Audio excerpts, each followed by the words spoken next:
दोस्तों मैं हूं रशीद। और दोस्तों तुमने कभी सोचा है ये जो बैंक है जिसमें हम पैसा जमा करके रखते हैं और वही बैंक उन पैसों पर इंटरेस्ट भी देता है, यानी हमें और भी ज्यादा पैसे देता है, जिसमें साफ तौर पे दिख रहा है फायदा तो हमारा हो रहा है। लेकिन लेकिन लेकिन बैंक वालों का इसमें क्या फायदा है और वो पैसे कैसे कमा रहे हैं, ऊपर से पब्लिक को लोन भी देता है। क्या तुमने इसके बारे में सोचा है कभी? हाँ बताओ बताओ बताओ, सोचा है कभी? अगर तुमने नहीं सोचा तो आज की इस वीडियो में इसी के बारे में गुफ्तगू होने वाला है। अपने कुर्सी का पेटी बांध लो और उससे पहले अगर चैनल पे नए हो चैनल को जरूर सब्सक्राइब करना, जहाँ पर हम टेक्नोलॉजी से लेके दुनिया जमाने की टेक्निकल बातें करते रहते हैं और कभी मौका मिला तो यूनिवर्स तक जाएंगे हम। तो चैनल को जरूर सब्सक्राइब करना। आज का video title how to banks earn money.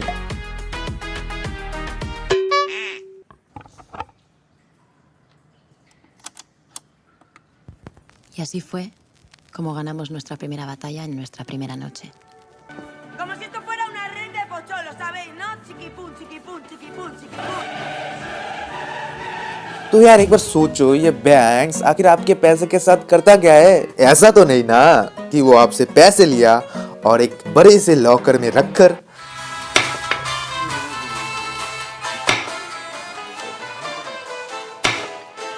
ताला लगा के चाबी अपने पास रख लिया। उस लॉकर में आपके पैसे सेव रहेंगे। ऐसा नहीं होता है दोस्तों, ऐसा नहीं होता है। बैंक्स आपके पैसे इस्तेमाल करती है दूसरों को लोन देने में और उस लोन पर इंटरेस्ट रेट चार्ज करते हैं। कुछ समझ आया? तो इसे एक सिंपल तरीके से समझते हैं। ये एक बैंक है, इसमें सिर्फ एक ही कस्टमर है, वो है आप इसमें 100 रुपए डिपॉजिट करते हैं और ये बैंक आपको 4% का इंटरेस्ट रेट देती है। आजकल सेविंग्स अकाउंट में यही इंटरेस्ट रेट चल रहा है, 4% का पर ईयर होता है। ये जो 100 रुपए आपने बैंक में जमा किया, बैंक इस 100 रुपए को किसी दूसरे आदमी को लोन पर दे देती है। उस दूसरे आदमी को घर खरीदना था, इसीलिए लोन लिया उसने, तो बैंक उस दूसरे आदमी से 8% का इंटरेस्ट रेट चार्ज करती है और जब वो दूसरा आदमी बैंक को 108 रुपए वापस कर देगा तब बैंक आपको 104 रुपए देगा और अपने पास 4 रुपए रख लेगा। इसी तरह से बैंक ने आपके पैसों से अपने लिए प्रॉफिट कमा लिया। आप समझे? बेसिकली इसी तरीके से हर बैंक काम करती है। पर मेरे दोस्त, यहाँ पर एक इम्पोर्टेंट सवाल उठता है, तब क्या होगा? बैंक ने जो दूसरे आदमी को लोन दिया है उसका लोन वापस करने का डेट अभी तक नहीं आया, लेकिन आपको अर्जेंटली 100 रुपए वापस से निकालना है बैंक से। अब तो बैंक के पास 100 रुपए नहीं है, वो तो लोन पर दे रखा। अब क्या होगा? या फिर किसी रीजन की वजह से वो लोन वापस नहीं कर पा रहा है, तब क्या होगा?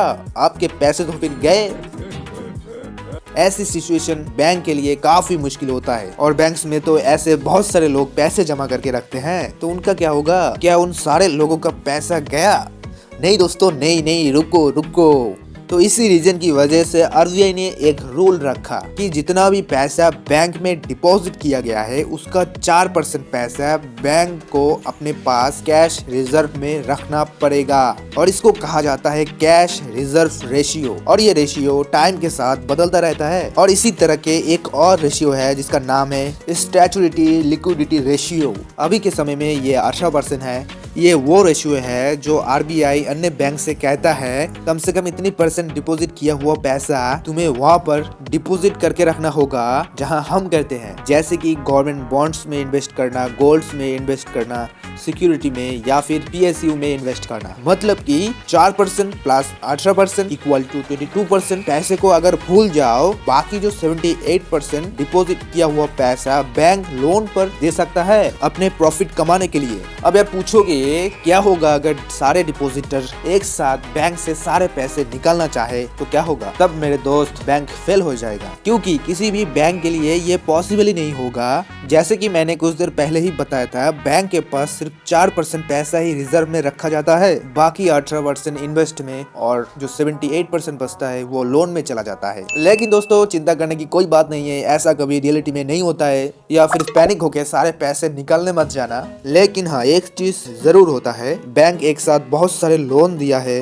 और वो लोन बैड लोन बन गया है। जिनको लोन दिया है वो लोन वापस नहीं कर पा रहा है और फिर बैंक के पास पैसा ही नहीं बचता डिपॉजिटर्स को पैसे देने के लिए। ऐसा पास्ट में कई बैंक के साथ हो चुका है, जैसे कि पीएमसी बैंक, यस बैंक। लेकिन हालांकि अभी सब कंट्रोल में है, सरकार भी कदम उठाया है इनको कंट्रोल में लाने के लिए, और इसी वजह से यहाँ पर एक लिमिट लगाया जाता है कि महीने में 50,000 से ज्यादा विड्रॉल आप नहीं कर सकते हो। एनीवेज, बैंक का कमाई का बहुत बड़ा जरिया है इंटरेस्ट रेट का डिफरेंस, जो इंटरेस्ट रेट बैंक देती है और जो इंटरेस्ट रेट बैंक लेती है लोन देकर। अब दोस्तों, इसके अलावा दुनिया भर के बैंक्स के लिए दो और मेन कमाई का जरिया है। पहले फीस और कमीशन से जो पैसा आता है, जो अलग अलग टाइप के फीस चार्ज करती है बैंक, कि अगर आप एक मिनिमम अकाउंट बैलेंस आप मेंटेन नहीं करते हैं तो आपसे फीस चार्ज किया जाता है। और जो अलग अलग सर्विस आप बैंक से लेते हो, जैसे कि डेबिट कार्ड, क्रेडिट कार्ड, ये सब। और दूसरा है इन्वेस्टमेंट। बैंक खुद से भी अलग अलग तरीकों से अलग अलग चीजों पर इन्वेस्टमेंट करती है, जैसे कि गवर्नमेंट बॉन्ड्स में इन्वेस्ट करना, गोल्ड्स में इन्वेस्ट करना, स्टॉक मार्केट में इन्वेस्ट करना। इन सब से जो पैसा आता है वो भी बहुत ही बड़ा कमाई का जरिया बनता है बैंक के लिए। तो दोस्तों, कुछ ऐसे काम करता है बैंकिंग का बिजनेस इंडिया में। अगर आप भी इस बिजनेस में आना चाहते हैं तो आप भी अपना बैंक खोल सकते हैं। ये कर सकते हैं आप, क्योंकि सबको अलाउड है। आखिर एक प्राइवेट बैंक खोलना ये भी तो एक बिजनेस ही हुआ। अब आप बिजनेस मॉडल के बारे में तो जान चुके हो कि पैसे कैसे कमाते हैं बैंकिंग से, तो अभी आपको जरूरत है सिर्फ 500 करोड़ रुपए की। क्योंकि कुछ स्टेटमेंट्स के मुताबिक एक बैंक खोलने के लिए आपके पास इतना इनिशियल कैपिटल होना जरूरी है, और आपको आरबीआई से परमिशन लेनी पड़ेगी, क्योंकि आरबीआई है सब बैंक का बॉस। तो देखो, आपके पास कई 500 करोड़ रुपए पड़े हैं, तो कर लो ट्राई। तो दोस्तों, आज के लिए इतना ही। वीडियो को अगर अच्छा लगा एक लाइक कर देना मेरे दोस्त। अगर चैनल पे नए हो सब्सक्राइब करना मत भूलना, और नेक्स्ट टाइम मिलते हैं ऐसे किसी नॉलेजेबल वीडियो के साथ। तब तक के लिए टाटा मेरे दोस्त।